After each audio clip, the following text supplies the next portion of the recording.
You ask Tiger to solve. This deals with linear equations with one unknown. The final result is x equals 1. Let's solve it step by step. Simplify the expression. Simplify the arithmetic. Group all x terms on the left side of the equation. Add 7x to both sides. Simplify the arithmetic. Group like terms.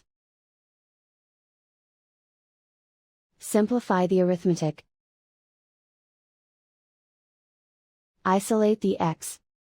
Divide both sides by -6. Cancel out the negatives. Simplify the fraction.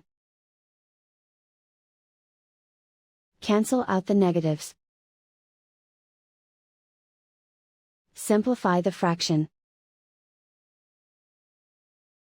And so the final result is x equals 1.